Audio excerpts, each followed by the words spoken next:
Hi, good evening and welcome to today's episode of the program, The Law of the People and Governance here on Spectrum Television. Well, it's a beautiful Thursday evening and of course the last day for the week on this program. Well, my name is Rachel David White and this program is a program that bridges the gap between the government and the people. So today on the program, we'll take a look at some socio-political trends in Nigeria today. Well, we may not be able to look at all of them, but we'll just have a selected few to talk about today. Well, we head straight to come back home, I should say that way. Well, the draft recurrent and capital estimates for the 2024 budget of the state government here in Akwa Ibom State, with the policy trust of supporting the execution of the Arise agenda of Pastor Umoino, the governor of Akwa Ibom State, has been adopted by the Akwa Ibom State government. And the State Commissioner for Information, Comrade Ini Ememebon, disclosed this while briefing newsmen shortly after the enlarged State Executive Council meeting. And he said for the 2024 draft budget estimate, which was presented by the State Commissioner for Finance, the total recurrent estimate is 352.7 billion naira, while of course the capital estimate stands at 487.895 billion naira. Of course, that's like allocating so much to the capital expenditure, and of course bringing the total budget to 840.632 billion naira.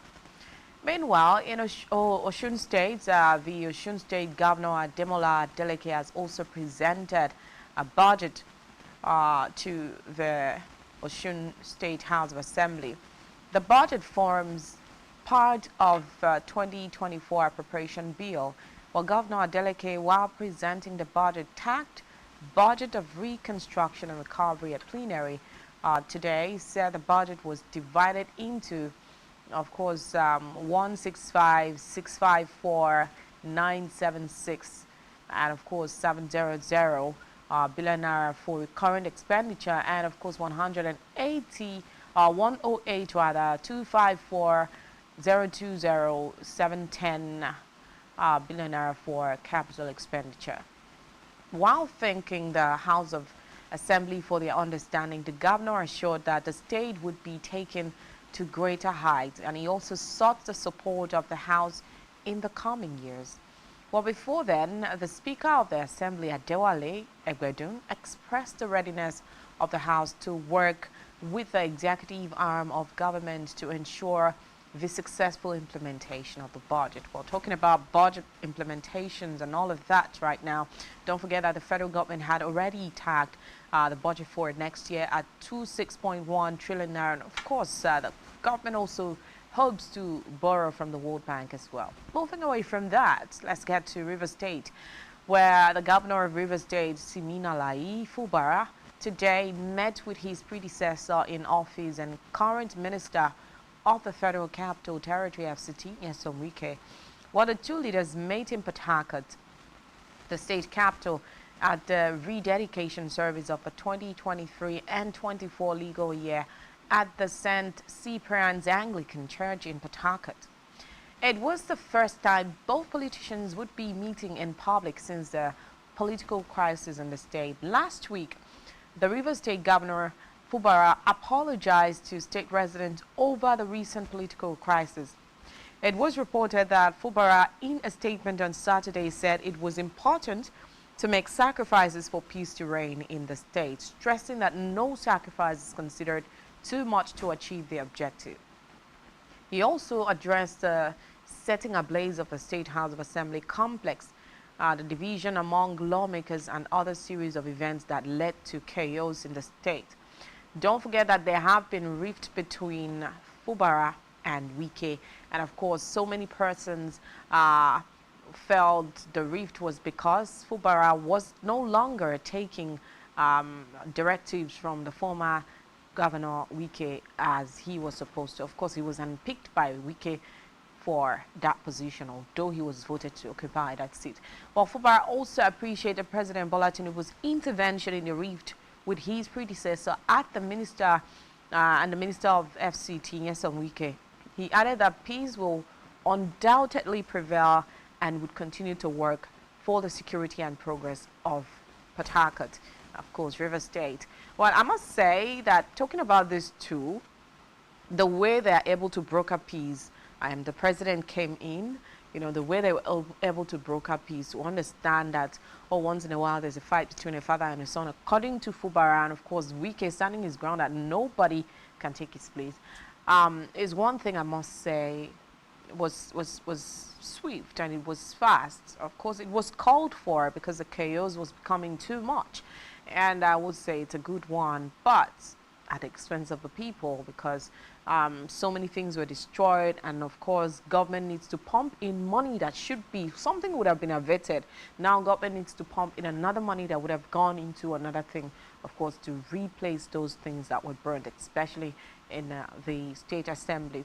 Well, moving away from that, President Bola Tinubu today, this morning in Riyadh, he arrived in Saudi Arabia to attend Saudi Africa Summit holding tomorrow, Friday. While in the summit, President Tinubu will underscore Nigeria's commitment to attracting more foreign direct investment and, of course, also expanding business partnerships, strongly reinforced by his administration's ongoing domestic economic reforms. Also, discussions at the first Saudi Africa Summit will revolve around supporting joint actions, enhancing political coordination, addressing regional security threats, and of course facilitating economic transformation through research and the local development of new energy solutions, all while bolstering cross-sectoral investment cooperation. While the president was accompanied by the Minister of Foreign Affairs, Ambassador Yusuf Tugar, Minister of Education, Professor Tahir Maman, the Coordinating Minister of the Economy and Minister of Finance, Wale Edun, Minister of Humanitarian Affairs and Poverty Alleviation, Betta Aidu, and of course the Minister of Budget and Economic Planning, Senator Abubakar Bagudu. Others are the National Security Advisor, the NSA. We also have Malam Nuhu Ribadu, also have the Director of General and National Intelligence Agency, NIA, Ambassador Ahmed Rufai Abubakar, and of course the Chairman of the National Hajj Commission of Nigeria, NACON, Malam Jahal Arabi. And well, for the president to seek for many ways to foster different relationships with foreign investors looks like a good move. Of course, the president has, within his few months in office, tried to establish foreign relationships that could attract foreign direct investment into Nigeria. Also discussed that as well. Moving away from that, in a bit to, I would say, spell out or act on his words when he talked about, having an all-inclusive governance. President Bola Tinubu has approved the appointment of Mr. Mohammed Abba Issa to serve as the Senior Special Assistant to the President on Disability Matters. Well, the President Bola Tinubu has approved that appointment to see the Senior Special Assistant on Disabilities in the person of Mohammed Abba. The appointment was disclosed today by the Special Advisor to the President on Media and Publicity in Galale at the State House, Abuja. This appointment comes as his determination to ensure that every segment of the society is sufficiently centered to within the ambit of a renewed hope agenda of his administration. His aide said that the appointment follows Tinubu's determination to ensure that every segment of the society is sufficiently catered for. And of course, Mr. Mohammed Abba Issa is a distinguished champion of persons with disability with over a decade of experience in local and international advocacy on matters concerning persons with disability. And the new presidential aide is a graduate of public administration with honors from the University of Maiduguri, where he would go on to earn a master's in public administration. He went on, of course, to earn masters at the same institution in 2017. So I think this is where preparations already, or opportunity meets preparations, because let me not call it opportunity. It is the right of the persons living with disabilities to get an inclusive care, an inclusive governance get care, get everything they need, because they are Nigerians. It is not their fault that they found themselves in such positions, and they should not be discriminated. Well, moving away from that right now, a photo of Nigerian Labour Congress NLC President Joe Ajaro posing with Atan Achonu. Well, that's the Labour Party's governorship candidate in Imo State. It has caused a stir online, with many accusing Ajaro of political partisanship. The controversy comes on the heels of last week's brutal assault on Ajaro, which has further strained the relations between the NLC and the Imo State government. And the NLC, in a statement, alleged that Ajaro was beaten and blindfolded immediately after being detained by security operatives. And of course, the union further stated that Ajaro's personal belongings, including his phones, were confiscated and have not been returned. I would like to call that abduction. Well, the Imo State Police Command countered the NLC's claims, asserting that Ajaro was not arrested, but rather taken into protective custody. Oh, protective way-stops were taken, actually, to shield him from a potential mob attack. Okay, so let me get something, a picture here. Maybe due to intelligence information, the security operatives heard that he would be attacked by mob for coming to do a protest that should benefit the people of Imo State. And so the police decided to take him into protective custody. And inside the protective custody, he came out with, I don't want to call it, I don't want to say he was brutalized. He came out with swollen eyes, swollen face that looks like he was beaten and his stuff's taken. So what's the difference between the mob taking him and, of course, that happening? But in response to the attack on Ajaro, the federal government's alleged failure to implement the agreement, the leadership of the NLC and the Trade Union Congress jointly ordered their members to embark on a nationwide strike commencing on November 14. That will be next week, while a total shutdown of work in Imo was also ordered. The Labour has said it is not necessary that election be held in the state as scheduled on November 11, this Saturday. Well, there have been so much concerns about the security, the elections in Imo and all of that.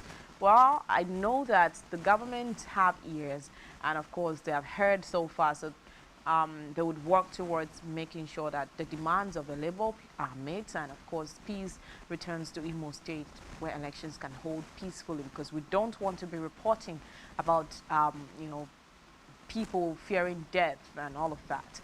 Finally, dozens of Plateau indigenes have taken to various parts of Jos in protest of 3 separate judgments of a court of appeals sacking their elected federal lawmakers. While the protesters described the ruling as a conflicting judgment targeted at sacking state and national assembly members elected on the platform of the People's Democratic Party in that state. The affected lawmakers are Peter Gendeng, representing Barakin Ladi and Rayom Federal Constituency, Musa Bagos, representing Jos South and Jos East Federal Constituency, and Beni Lantang North and Lantang South Federal Constituency. While the protesters who rejected the court verdicts blocked the Jos Abuja highway yesterday, causing heavy traffic and leaving travelers stranded. Many of the protesters also gathered at the popular Mararaba Jama roundabout, singing anti-judiciary songs and burning tires on the road.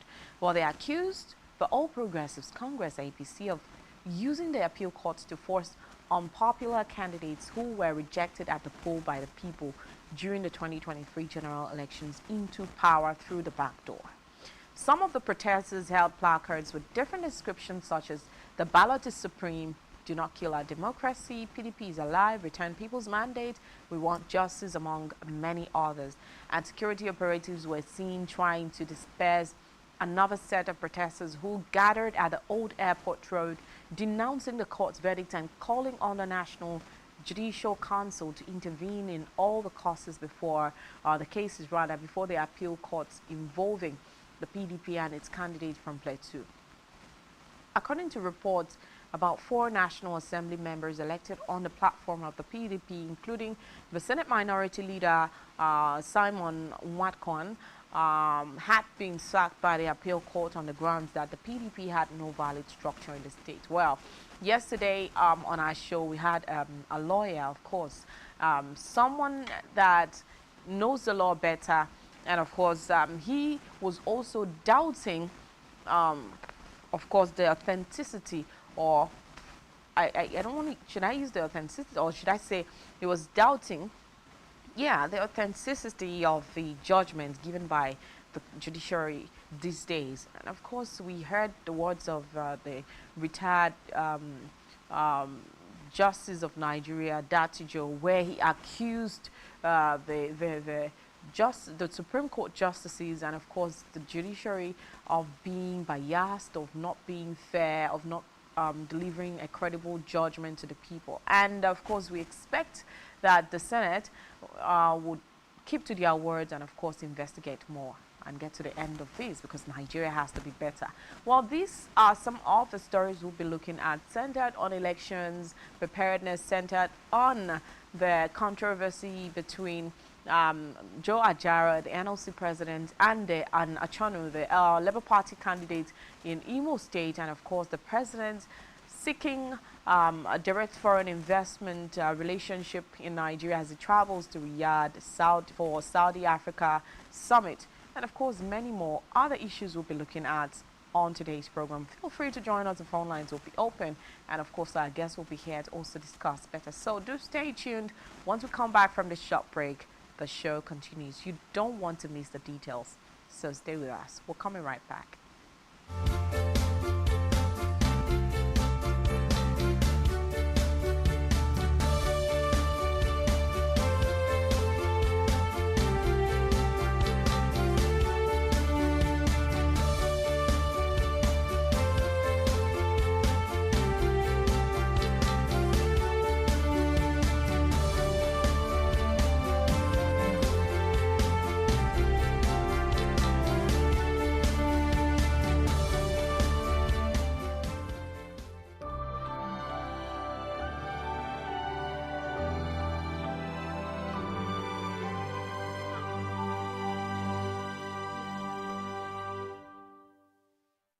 Nigerian police, which is the only one allowed by grossly abused. Our governors have to share police powers with the president as stipulated by the Constitution. We do not have a federal government police force. We have the Nigerian police force, which shall be administered, organized, and supervised by the Nigerian police.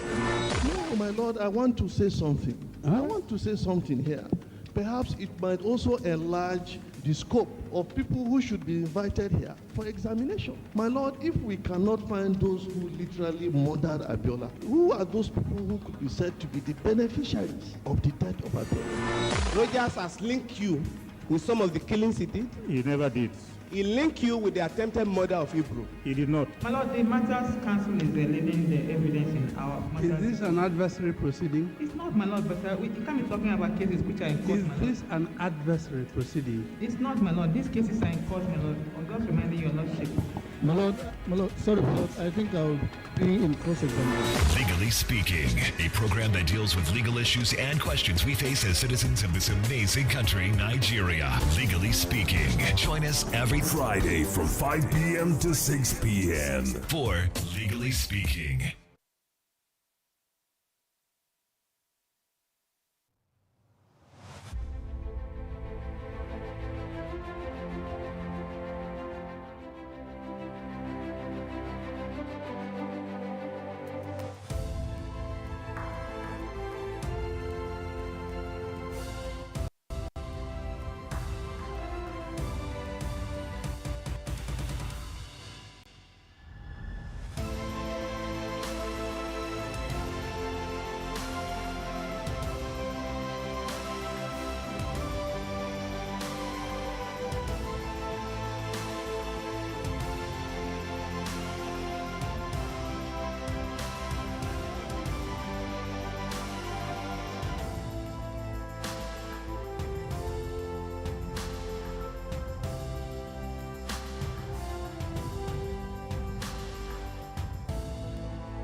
For brilliant broadcasts and entertainment, sports on the go, and news from the world.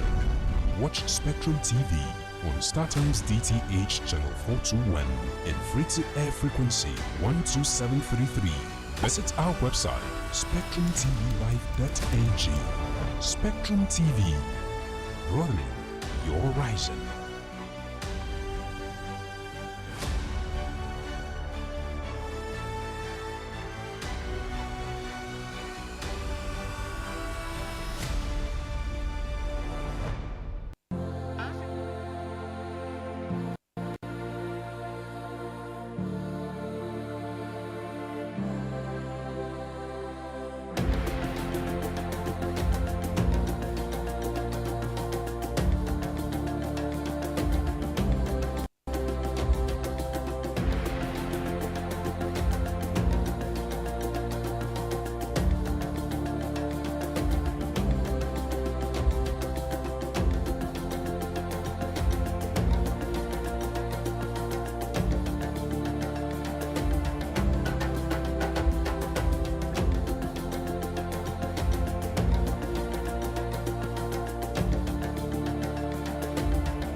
Welcome back. It's still the program Below the People and Governance. So let's just keep talking before our guest gets here.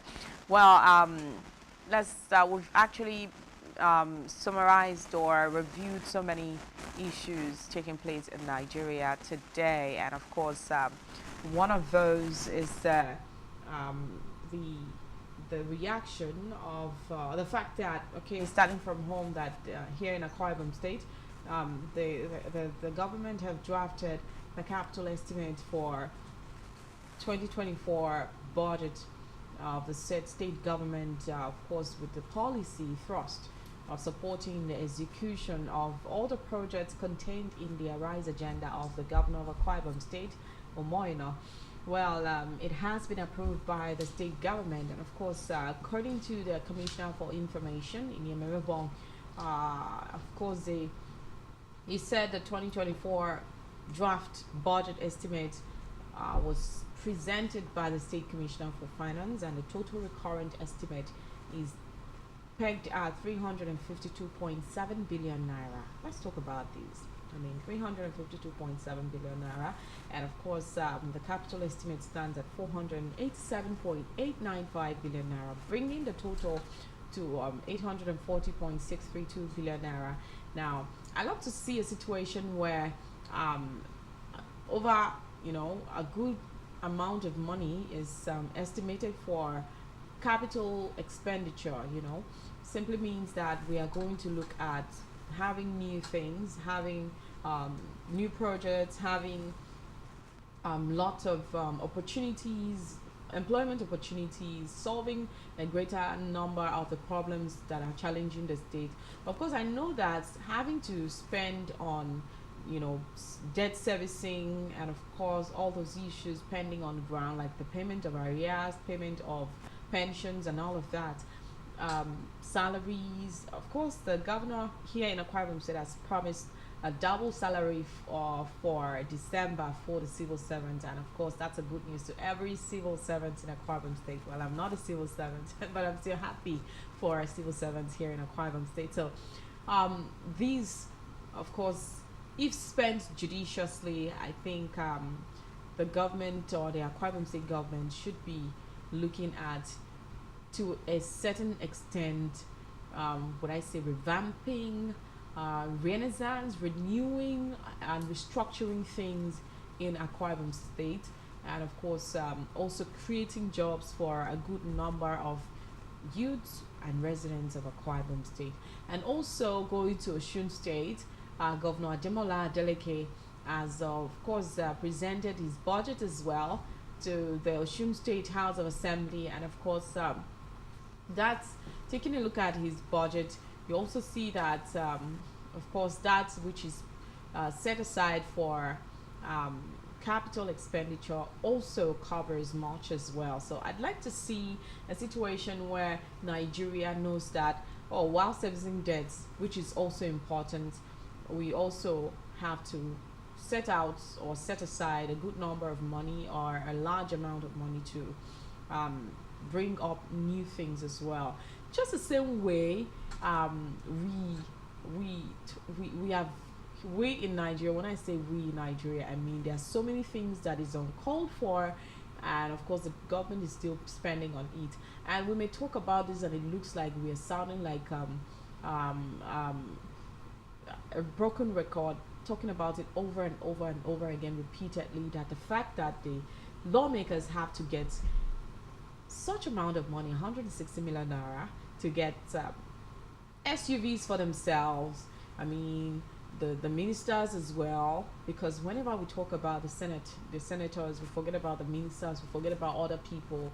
I mean, for the fact that they have to spend this amount of money by this time, at this time, where we are still grappling with the nation's economy to fix everything back, makes it look like, oh, we still have a big issue in Nigeria. We have issue of cost of governance. How do we cut cost of governance? How do we manage money?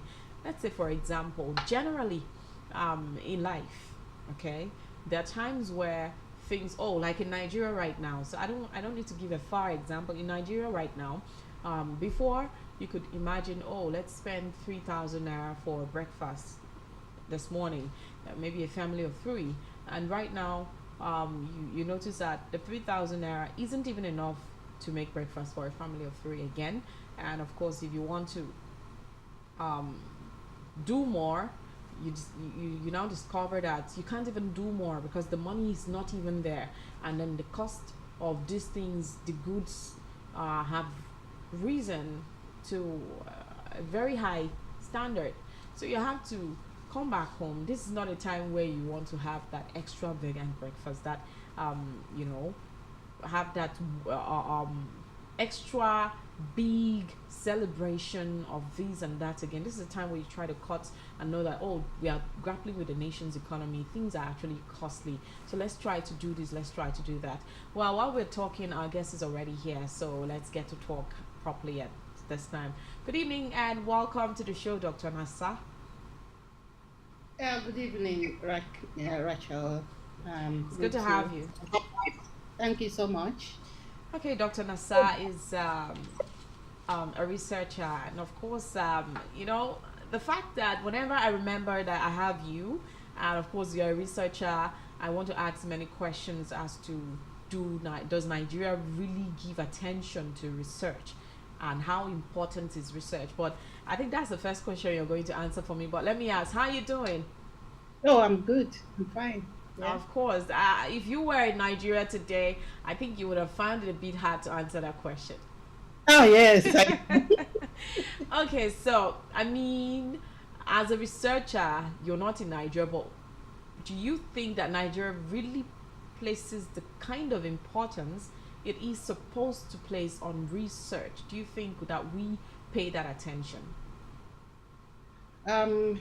From my own understanding, Nigerians are not even doing research at all, because from this part of the world, research is everything. everything they do in life revolves around research. Yeah, because there was around about March, I was in Germany for a research, another type of research. So when I was there, they were talking about their metadata, how they collect data, how they manage data, how they keep those data. And I was made to understand that this is their own raw material. So in terms of that, I don't think Nigerians are doing any kind of research. Okay. Whatever they bring into the table in any technology or whatever they do, it revolves around research. Okay, thank you so much. Now, let me link that to our president's journey. Well, President Bola Ahmed Tinubu has traveled to the Saudi, of course, the Riyadh actually for the Saudi Africa Summit, which he hopes to, of course, use that time to scout for or create a relationship that will actually bring a direct foreign investment or a foreign direct investment into Nigeria. And of course, he also aims at, I think giving room for some research as to how Nigeria can become a better place. So, what is your thoughts on that? Traveling to make such move should be commended, but I don't think that is exactly what is happening. But because we've been deceived so many times by his travels.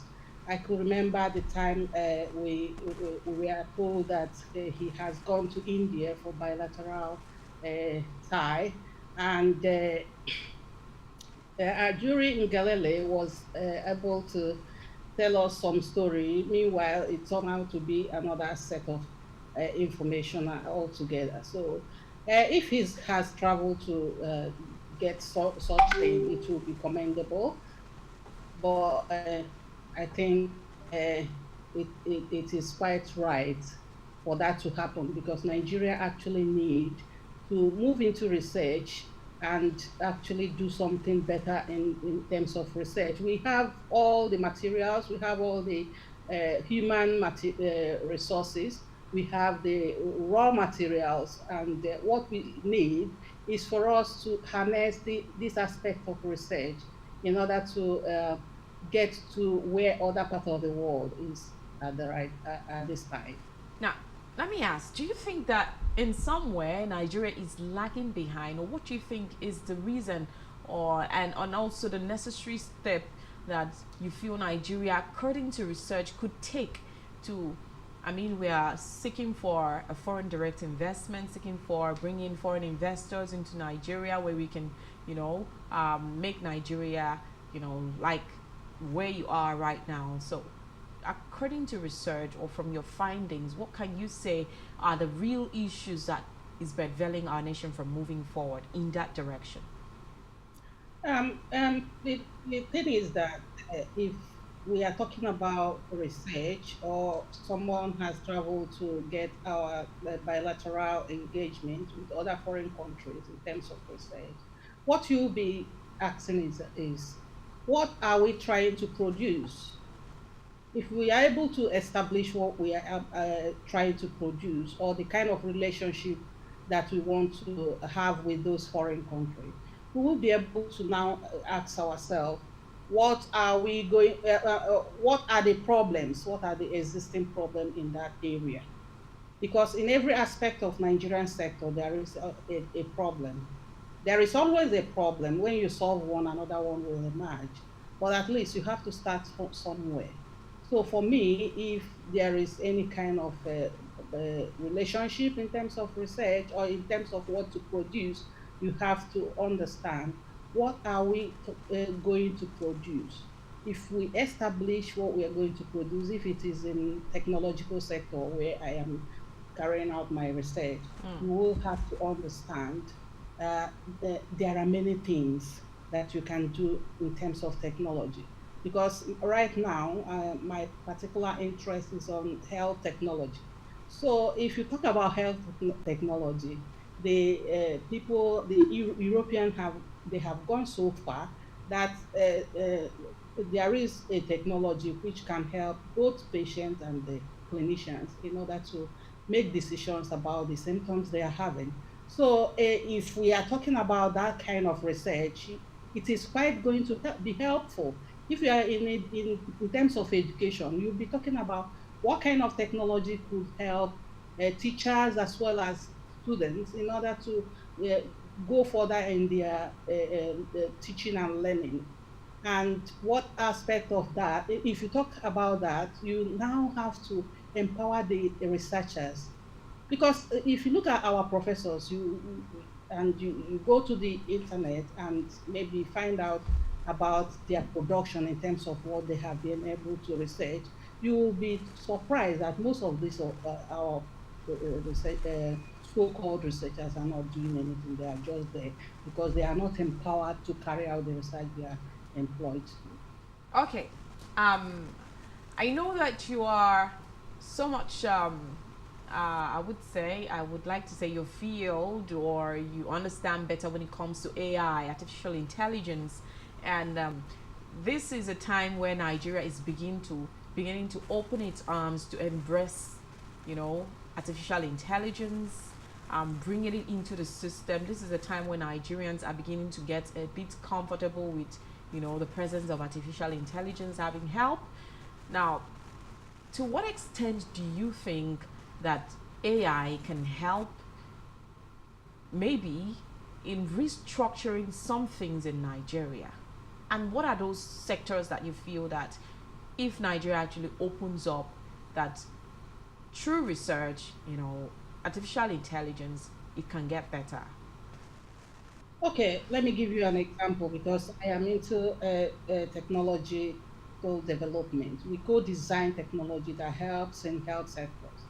So if you talk about AI has come to stay and nothing will remove it from mankind. So what Nigeria should be thinking about is how to embrace this new era. So if you talk about AI and if you want to push it into agriculture, it will do marvelous job there. Because in agriculture, you have not only cultivation, but also rearing of animals. I am aware of a technology that detects animals that when you put them in pens, it will be able to detect those people that are giving others trouble, or it can find out those of the animals that are feeling sick or weak among the herds. So in that aspect, the AI will be able to dictate and give you like signal to actually pay attention to those animals.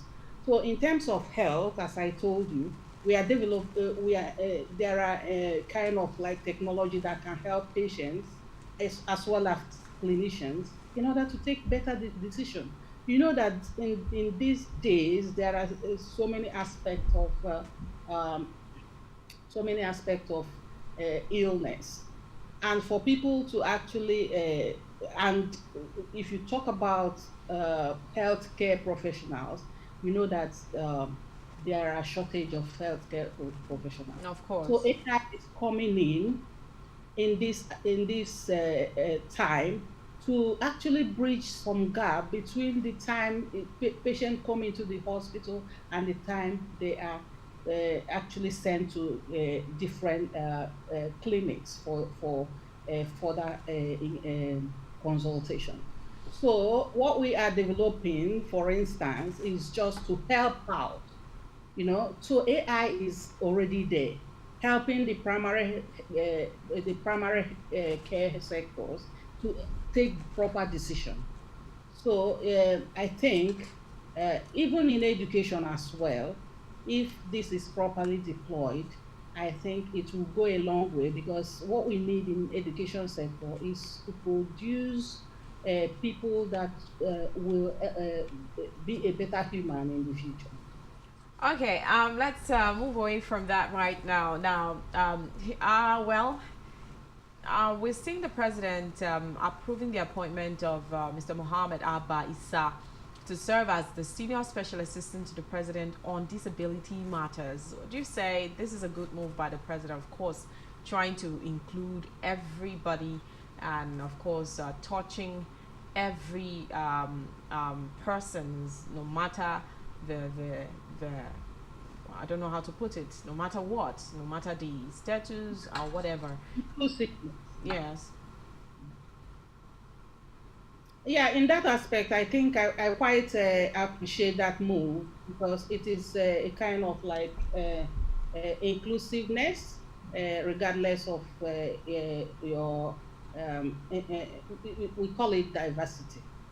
So those people, they have been neglected so much in Nigeria. And for us to see that, it is quite a welcoming development. And what I will advise the government is to actually make a policy, especially those in House of Assembly. They should make a policy that should consider the people with disability in every aspect of our economy. Okay, let's move away from that, because we have different things we need to touch today, and I also need your voice in talking about those issues. Now, the elections are coming again. I remember that I think the last time we had a conversation was after or before the elections, where we talked about Nigeria's preparedness for the forthcoming elections. Of course, we saw what came and played out. And now we are seeing the off-season elections in 3 different states, that's Kogi, Imo, and Bayelsa states. And of course, there have been different concerns over the week. We've been talking about this issue, and of course, it is important, so we have to keep talking about it. Now, we have security issues in Imo State. We even have the NLC. I think I would call that a clash, a rift between the NLC and the Imo State government, where the NLC is already proposing a total shutdown on the day of the election.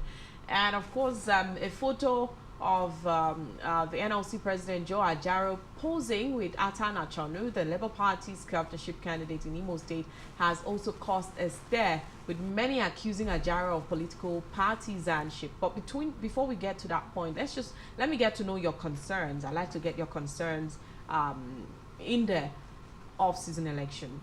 I mean, we saw what played out. We have had our words this time. This is a second chance to put things right. What are your concerns? What are your fears? What are your worries? And what do you feel we have gotten right this time before the elections? Well, for me, I think the INEC, they are not yet good, because they would say one thing today and do another one tomorrow. But I will advise the electorate to actually learn from the mistake of the past and what's played out during the presidential and governorship election that just passed. So if they are able to pick 1 or 2 lessons from what happened, they will be able to insist in voting, making their vote count. And not only that, they should also move to the to the center where those things are being recorded, because I think that is where the fraud happens. So I'm not sure that INEC are ready to make any change. Why do you say so? I mean, don't forget that they got so many backlash, so many strokes, so many knocks, and so many slaps, immediately after the presidential and the governorship election. So, I mean, they should be able to, want to sit back. They should be able want to step up, to want to do the right thing this time. And we have a different administration in power, where this administration has said, oh, I want this election to be free, fair, and credible. It's a different hand, a different title, a different administration, different power entirely. So don't you think that there may be a chance for a change? Or don't you think that whatever may have influenced their action during that would not influence again? I mean, we have just 3 states to cover this time.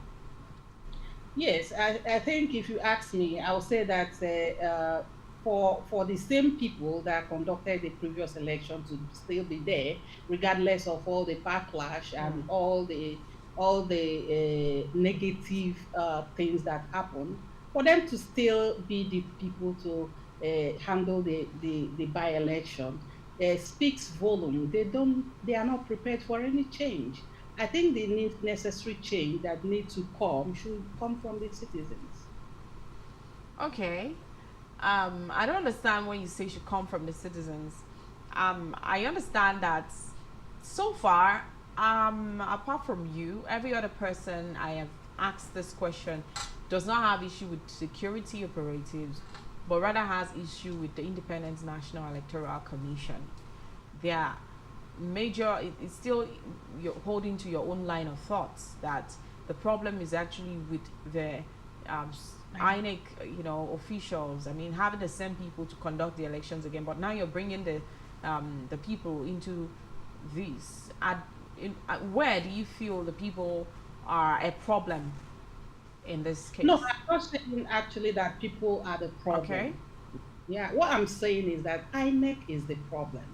Okay. And because INEC want to use the same people that actually did not do well, they did not follow the Electoral Act. The INEC chairman came to the Chatham House and make all the promises. They released, there was press release about how the election should be an El Dorado. But at the end of the day, they went directly opposite of what they promised the citizens. So what I'm saying is that for us to have the same people that will still conduct this election, I'm not sure that INEC is ready to make any change.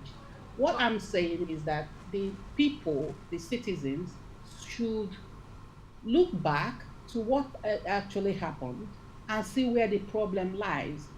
We all witnessed where people sat back to count their votes. And when after counting their vote, they thought that, oh, we have done the right thing, we have counted our votes, we have allowed this to be recorded on the sheet. They did not follow up to the local government where the next collation should happen. So, and at that point, there was so many manipulations and all that. So okay. This is a call for the people to be part of it to the end. People should follow up to make sure that that thing they recorded at the polling unit is exactly what they are representing, because the INEC chairman made mention that they are going to use the technology. We are not going to believe him. Personally, I'm not going to believe him. Okay, Dr. Chinasa, let me just ask one question because I'm looking at time. We'll have just a minute to wrap it up. Now, I mentioned the NLC president, Comrade Joe Ajara. Of course, it's been a big issue in Imo State between him. He was arrested. According to the Imo security personnel, he was arrested to be protected, but he came out armed and, of course, looted as well. And seeing him with the Labour Party governorship candidates there, they have started accusing him of partisan, being partisan and, of course, being a politician. Meanwhile, he's supposed to be independent, fighting for the people. And so many times he has been accused of actually gaining from the government whenever he calls for a strike, and once he gets a tip, he shuts it down and doesn't think of the common good of the people. I just want to know your take in a second before we wrap it up. The drama that is playing out in that area is quite bizarre, because for me, I don't support the NLC chairman to be partisan at all. But we all also understand that when they actually receive money and they are threatening for strike, the politician will settle them and they will stop making the noise. If at all the Nigerian Labour Congress are serious about what happened to their chairman, there should be a kind of total shutdown of the country. Okay. At this point, I'm just taking our time. You're in line with the fact that there should be a total shutdown. They are not in Nigeria. We're going to suffer for it. Thank you so much, Dr. Chinasa. Thank you.